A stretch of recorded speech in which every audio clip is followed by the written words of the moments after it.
Welcome to Lit with Ernest, where we dive into the lives and works of influential authors who shaped the world of literature. Today, we're going to explore the fascinating life and legacy of Walt Whitman, one of America's most celebrated poets.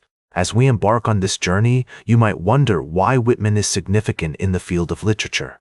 Well, let me tell you, he's not only a poet but also a pioneer who broke free from traditional forms and experimented with language, form, and style. His poetry collection, Leaves of Grass, is considered one of the most iconic works of American literature, and its influence can still be felt today. Born on May 31, 1819, in West Hills, New York, Walt Whitman was the second of 9 children to Walter and Louisa Whitman. His family moved to Brooklyn when he was just 4 years old, and it was there that he developed a deep love for literature and writing.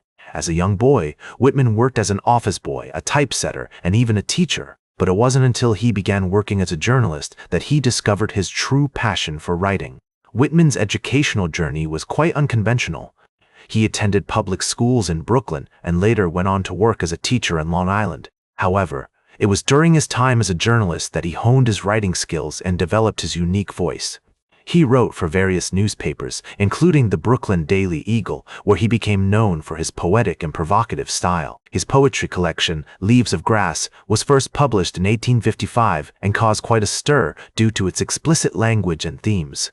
The collection was a radical departure from traditional poetry, with its free verse style and celebration of the human body. Whitman's poetry was not just about aesthetics, it was also deeply rooted in his philosophical and spiritual beliefs. He believed that poetry should be accessible to everyone, regardless of their background or social class. One of the most interesting aspects of Whitman's work is his concept of the cosmic self. He believed that every individual was connected to the universe and that this connection was the source of all creativity and inspiration. This idea is reflected in his famous poem, Song of Myself, which is a celebration of the human spirit and its place in the world. Whitman's legacy is complex and multifaceted. He influenced generations of poets, from Emily Dickinson to Allen Ginsberg, and his emphasis on free verse and experimentation paved the way for modern and contemporary poetry.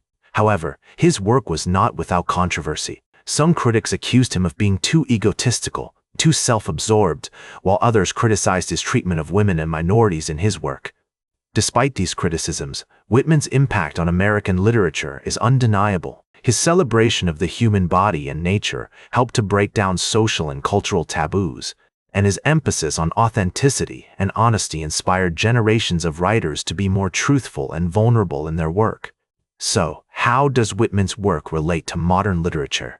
Well, his influence can be seen in everything from confessional poetry to spoken word performance. His emphasis on authenticity and honesty has inspired generations of writers to be more truthful and vulnerable in their work. In conclusion, Walt Whitman was a true original, a poet who broke the rules and created his own unique style. His legacy is complex, multifaceted, and still evolving. That's all for today's Lit with Ernest. Like this episode if it hit true. Share it if you respect honest talk about books. Subscribe because we'll do this again. This is Ernest, signing off.